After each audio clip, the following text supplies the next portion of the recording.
কাটছে না জ্বালানি তেলের সংকট।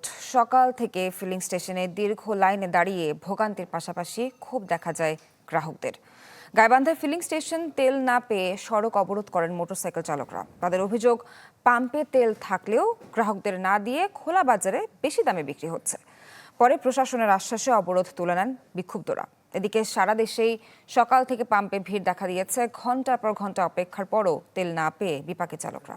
এদিকে প্রয়োজনীয় জ্বালানি না পাওয়ায় ব্যাহত হচ্ছে সেচ কাজ। এতে ফসলের ব্যাপক ক্ষয়ক্ষতির আশঙ্কা কৃষকদের। ঘন্টা যাবৎ লাইনে দাঁড়িয়ে আছি, ঠিক তেল পাইতে হইলেও যতটুকু গাড়িতে থাকে সেটুকু ফুরিয়ে যায় আমাদের। এখানে যে পরিস্থিতি, এটা আমাদের জনসাধারণের একটা চরম দুর্ভোগ। আমি রাস্তা ক্লিয়ারের জন্য প্রত্যেক গাড়িকে তেল দিয়ে চলে যেতে বলতেছি, কিন্তু একই ব্যক্তি 2-3 বার করে তেল নিচ্ছে, এর জন্য যানজট হচ্ছে।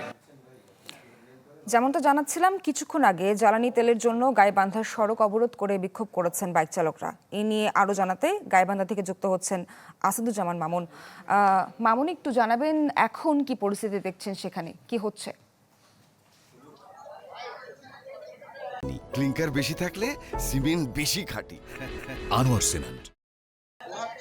কিন্তু গাইবান্ধা পলাশবাড়ি সড়কে এই পেট্রোল পাম্পের সামনে বাইক চালকরা জানাচ্ছিলেন তারা কিন্তু সড়ক অবরোধ করেছিলেন। প্রায় ঘন্টাখানিক সড়ক অবরোধ চলাকালীন তারা কিন্তু সড়ক অবরোধ করে নেয়। এই যে পেট্রোল পাম্প রয়েছে আর রহমান পেট্রোল পাম্প, এই পেট্রোল পাম্পের মেশিন নষ্ট হওয়ার অজুহাতে কিন্তু এখানে তেল দেওয়া হচ্ছিল না।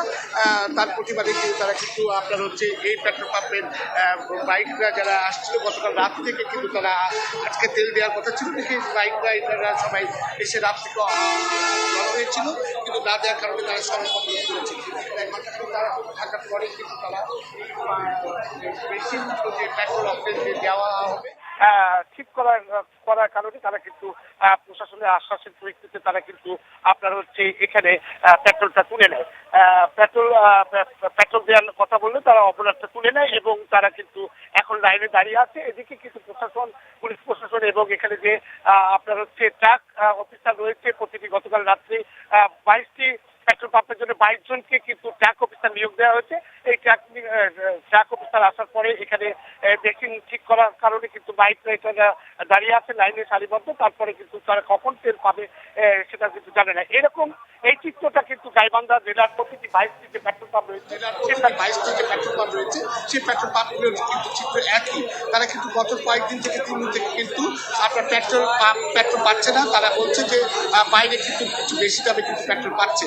তো এই জন্য কিন্তু বাইক রাইডাররা কিছুক্ষণ আগে কিন্তু এই সড়ক পলাশবাড়ি এবং গাইবান্ধা সড়ক অবরোধ করেছিল এবং তেল পাওয়ার প্রত্যাশায় তারা কিন্তু এই সড়ক অবরোধ তুলে নেয়। এই ছিল এখন সর্বশেষ খবর। মামুন সবশেষ জানাচ্ছিলেন অবরোধটা তুলে নিয়েছেন তারা। ধন্যবাদ আপনাকে।